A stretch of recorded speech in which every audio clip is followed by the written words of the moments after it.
Praise the Lord.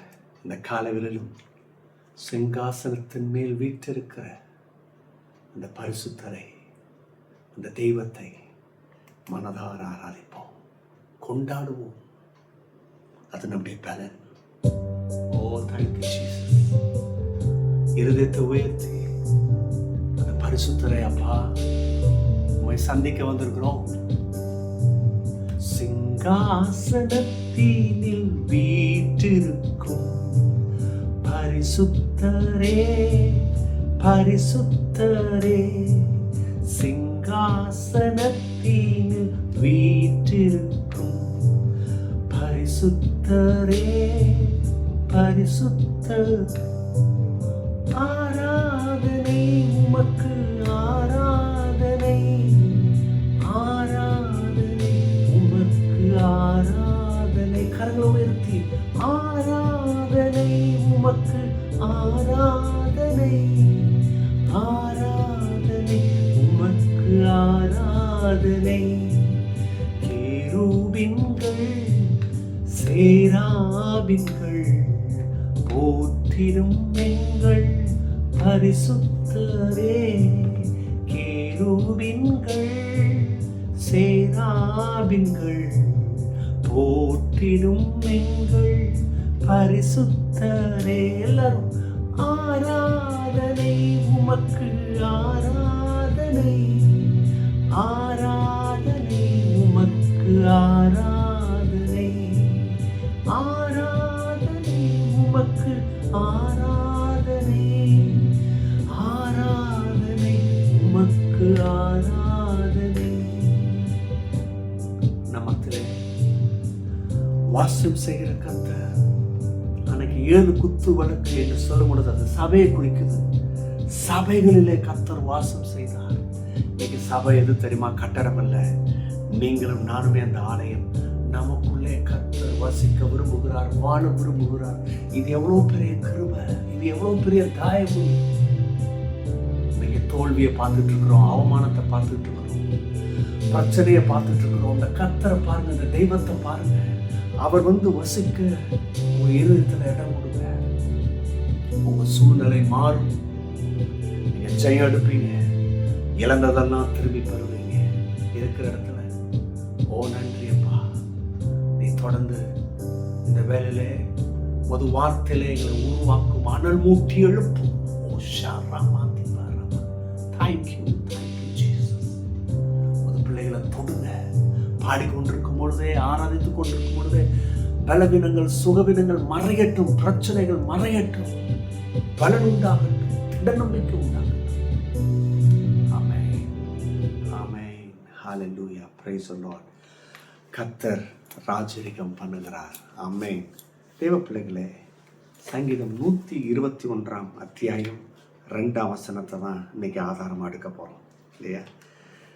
என்ன சொல்றாரு தாவீது? வானத்தையும் பூமியும் உண்டாக்கின கர்த்தரிடத்திலிருந்து எனக்கு ஒத்தாசை வரும். ரொம்ப கிளியரா, கான்ஃபிடென்ட்டா. அண்ட் ஆல்சோ கான்ஃபிடென்ட் சொல்றதுக்கு முன்னாடி ஒரு பெருத்த அறிவு, கர்த்தரை பற்றிய அறிவு. இன்னைக்கு அநேக மனுஷிக்கு இந்த கர்த்தரை பற்றிய அறிவு இல்லாததான் பிரச்சனை. இவங்க நினைச்சிட்டு இருக்கிறாங்க வாழ்க்கையே பெரிய பிரச்சனையா இருக்குன்னு. ஆனால் அந்த பிரச்சனையை எளிதாக தாண்ட முடியும், உடைக்க முடியும், பதறாக்க முடியும். அதுக்கு ரொம்ப முக்கியமான அவசியம் என்னன்னா அந்த கர்த்தரை பற்றிய அறிவு. அது ஒரு மனுஷனுக்குள்ள வந்துருச்சுன்னா அவன் வெற்றி எடுப்பது நிச்சயம். அவன் சூழ்நிலை மாறும். பாருங்க, தாவீது சொல்றாரு, வானத்தில் எனக்கு யார் ஒத்தாசனா, என்னை யார் வழி நடத்துறதுன்னா, எனக்கு யார் பரிகாரினா, எனக்கு யார் உத்தரவாதம்னா, யார் எனக்கு அடையாளம்னு சொன்னா, இந்த வானத்தையும் பூமியும் படைச்சவர் இருக்காரு பார்த்தீங்களா, அவர்கிட்ட இருந்து எனக்கு ஒத்தாசை வரும்னு கான்ஃபிடென்ட்டா சொல்றாரு. அவருக்கு ஆபத்து வரலையா? துயரங்கள் வரலையா? பிரச்சனை வரலையா? சவுல் துரத்திக்கிட்டே இருக்கிறாரு. எத்தனை முறை கொல்ல பார்த்தாரு. பிரச்சனை, நன்மை செஞ்சும் தீமை, பலவிதமான உபத்திரவங்கள். ஆனா இந்த அறிவில், இந்த கர்த்தரை பற்றிய அறிவில் தைரியமா கிளியரா இருந்தார். கொஞ்சம் கூட சந்தேகப்படல. இல்லை எனக்கு உதவி அங்கேருந்து வரும். எந்த மனுஷன் மேலே நம்பிக்கை வைக்கல. My helps come from the Lord the maker of heaven and earth. காரியம், அவர் ஹெல்ப் இஸ் நாட் ஹியூமன். நம்முடைய உதவி ஏதோ மனுஷன்னு நினச்சிடாதீங்க. சில நேரங்களில் மனுஷனை பயன்படுத்துகிறாரு.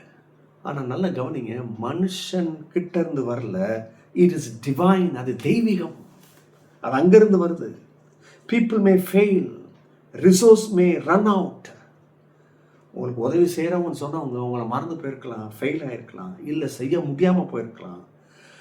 ரெண்டாவது, உங்களுக்கு எனக்கும் இருக்கிற ரிசோர்ஸு அது மே ரன் அவுட். அது எனர்ஜி இழந்திருக்கலாம், அது செய்கிறதுக்கு சாத்தியம் இல்லாமல் போயிருக்கலாம். But God never fails. ஒரு நாளும் இயேசு தவறுனதா சரித்திரம் இல்லை. He is our true source of help. அவர் தான் நம்முடைய உண்மையான ஆதாரம். இதை மறக்க வேணாம். ரெண்டாவது, the creator is our help. உங்களுக்கு எனக்கும் உதவி செய்வர் யாருன்னா, அந்த சராசரங்களை படைத்தவர், சிருஷ்டித்தவர். கொஞ்சம் அந்த கரத்தை பாருங்க. அண்ட சராசரங்கள், வானத்தையும் பூமினா நிறைய பேர் கொஞ்சம் கவனமாக கவனிக்கணும்னு நினைக்கிறேன். கேலக்ஸி இருக்குது, ஏகப்பட்ட பிளானட்ஸ் இருக்குது, கணக்கில்லாத நட்சத்திரங்கள் இருக்குது, பல விஷயம் வானத்தில் பரவி இருக்குது. இந்த பூமிக்குள்ளேயும் பல விஷயங்கள் இருக்குது. பூமின்னு சொன்னால் வெறுமையாக எடுத்துடக்கூடாது. பூமியும் அதுக்குள்ளே இருக்கிற நிறைவும் எல்லாம் கர்த்தர் சிருஷ்டித்தது. So nothing is too hard for him. இன்னைக்கு உங்கள் பிரச்சனை இதெல்லாம் பார்த்து பயந்து, என்ன தெரியல பிரதர், இப்போவே பல்ல காமிக்குது, இனி என்ன செய்ய போகுது, எப்படி சர்வே பண்ணுவேன், எப்படி வாழ்வேன், இல்லை. கர்த்தருக்கு கடினமான காரியம் ஒன்றும் இல்லை. அவருக்கெல்லாம் எளிது. நம்ம செய்யணும், என்ன செய்யணும்னா அவரை நம்பணும். ஒரு நாணயத்தில் 2 பகுதி ரொம்ப முக்கியம், அப்போ தான் அந்த நாணயம் செல்லும். ஒரு கரன்சி 2 பக்கம் இருக்கணும், அப்போ தான் செல்லும். அதுபோல் ஒரு பகுதி கர்த்தர், மற்றொரு பகுதி நம்முடைய செய்ய வேண்டிய பொறுப்பு. அந்த மற்ற பகுதி நான் இருக்கிறேன், நீங்கள் இருக்கிறீங்க. செய்ய வேண்டியதை செய்யுங்க. கர்த்தருக்கு எதுவும் கஷ்டம் இல்லை, செய்வார். மூன்றாவது, help comes at the right time. கடவுளுடைய உதவி சரியான நேரத்தில் வரும். எத்தனை பேருக்கு நான் சொல்கிறது வழங்குது? இன்னும் வரலையே, கை வெறுமையாக தானே இருக்கு. திரும்பி சொல்கிறேன், right time. God's help may not always be immediate. ஒருவேளை கடவுளுடைய உதவி உடனடியாக வராமல் இருக்கலாம். எப்பயும் அப்படி உடனடியாக வர்றதில்லை.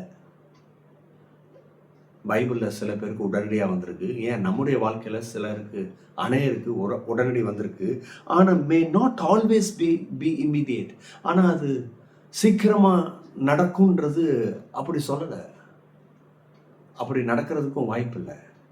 ஆனால் but it is always perfect and on time. But it is always perfect and on time. ஆனால் சரியான நேரத்தில் சரியான விதத்தை செய்வார். இதுதான் உண்மை. எத்தனை பேருக்கு நான் சொல்றது வழங்குது? when your strength end, God's help begin. இதை மனசில் வச்சுக்கோங்க. எப்போ உங்களுடைய பலன் எண்டுக்கு வருதோ, உங்கள் ஞானம் அறிவு இல்லை என்னால் முடியாத ஆண்டவரே அவ்வளோத்தையும் வைண்ட் அப் பண்ணுறீங்களோ, அந்த இடத்துல காட்ஸ் ஹெல்ப் ஆரம்பிக்குது. தயவுசெய்து இன்னைக்கு நான் இதை செய்யணும், அதை செய்யணும், இதை செய்கிறத நிறுத்துங்க. இதனால தான் கடவுளுடைய செய்கைகள் தாமதமாயிட்டு இருக்கு. நம்ம நிறுத்தினா தான் அவர் ஆரம்பிப்பார். ஏன்னா நம்முடைய எண்ணம், நம்முடைய வழி, நம்முடைய திங்கிங் டிஃப்ரெண்ட்டு. அவர் ஸோ டிஃப்ரெண்ட்டு. மர்ஜ் ஆகணும். நம்ம ஆப்போசிட்டாக யோசிச்சுட்டு இருக்கோம். அதனால தான் ஸ்டாப் வைங்க. அவர் ஆரம்பிப்பார், முடிப்பார். God bless you. பை.